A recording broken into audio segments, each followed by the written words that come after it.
In 787, in Portland, Dorset, three strange ships appeared off the English coast, with the Anglo-Saxon chronicles recording them as Danish in origin, although they may actually have come from Norway. The arrival of these strangers caused enough of a stir among the locals for the reeve, a royal official, who, according to the chronicler Athelweird, went by the name of Bedeherd, to ride out and find out what their intentions were. Accompanied with a small group of local men, Bedeherd intended to take the occupants of these ships back to town in order to question them further, but this would not happen. Bedeherd and his little band of men were killed on the spot by these strange men, who then sailed off into the distance. This was the birth of the Viking Age in England, although no one would realise it at the time, nor would the full impact of these Scandinavian raids be realised for another couple of generations. What had the Viking raiders wanted at Portland? Was it a possible scouting mission for further raids? This seems unlikely, as the next that would be heard of the Vikings in England was the devastating sack of Lindisfarne in 793, 6 years after the Portland incident. What's more, the three ships of 787 had been at the opposite end of England from where the sack of the Holy Isle had taken place. It seems the full intent of these three Norwegian ships will remain unknown. Whilst the incident of 787 would certainly have been noted and discussed, nobody at the time would have lost too much sleep over it, save for the unfortunate Reeves family and those of his men. The sacking of Lindisfarne would, however, send far greater shockwaves through England and beyond.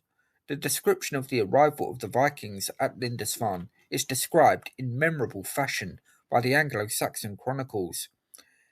There came terrible portents over the land of Northumbria, and miserably frightened the people. These were immense flashes of lightning, and fiery dragons were seen flying through the air. It is like a scene out of a particularly nightmarish horror film, but the reality of the Viking era in England would be far more grotesque than any movie, and Lindisfarne would paint an ugly picture of what was to come on English shores in the following decades and centuries. The fiery dragons at the head of the Viking longships would burn a horrifying imprint on those who were unfortunate enough to see them sailing towards them, and in England, the first victims of the Vikings would be the monks of Lindisfarne. As the raiders swarmed off their ships and poured onto Lindisfarne's shores, they stormed towards the monastery that had been founded in 635 by St. Aidan, an Irish bishop who had been invited to Northumbria by King Oswald to help convert the still pagan English. The monastery and isle itself were hugely symbolic in the history of early English Christianity, but this mattered little to the Vikings, who looted the place and slaughtered monks who stood in their way, entirely defenceless as they were. Alcuin of York describes the horrifying scenes. Never before has such terror appeared in Britain as we have now suffered from a pagan race.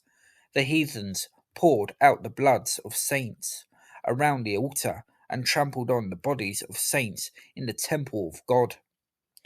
Although it would only be in the 830s, around 40 years after the sack of Lindisfarne, that the Viking raids on England became more persistent. Though there were other raids immediately following Lindisfarne, Alcuin seemed to have recognised that these terrible days could become more and more commonplace. He urged the divided English kingdoms to unite in preparation for further raids in order to defend England's holy places and men of God. The scenes at Lindisfarne had been truly awful. Those monks fortunate enough to survive the Viking brutality were carted off into a miserable life of slavery. For Christians, not just in England, but across Europe as well, it would have been a shocking thing, but they could little imagine how persistent these Scandinavian warriors would be in their wretched careers of pillaging, burning, raping, and slaughtering in the decades to come. For the future of not only Christianity to survive in England over the coming decades, but also Englishness as well, men and women would have to rise from the ashes and help not only build a united country, but one united by a common Christian identity. Fortunately, such men and women would emerge in the generations to come, in the face of overwhelming horrors. But it wouldn't just be English religious houses that suffered in the early days of the Viking raids. Churches and monasteries across Scotland and Ireland, loaded with treasures as they were equally vulnerable to the savagery of the Norsemen, with Iona in Scotland a regular victim of the savagery, with the island's abbey repeatedly looted over a period of several decades, starting in 795.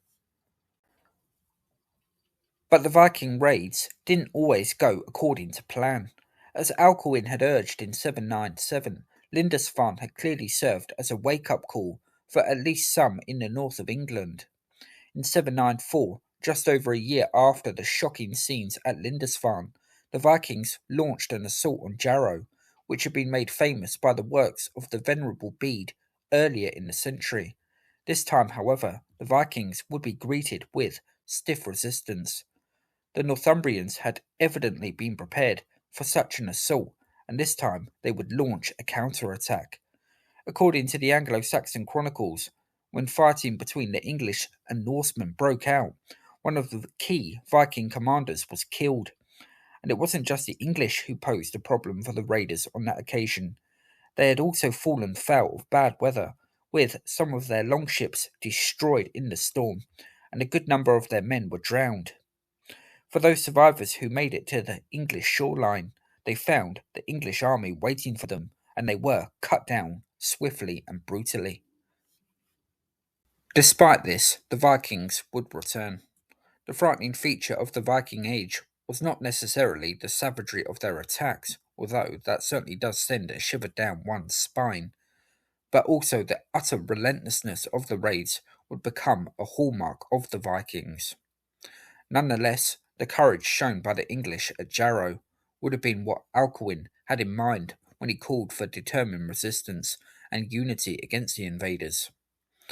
As I've already mentioned, the English would prove themselves to be a nation full of courage during this age, and especially during the darkest days of the Viking Wars.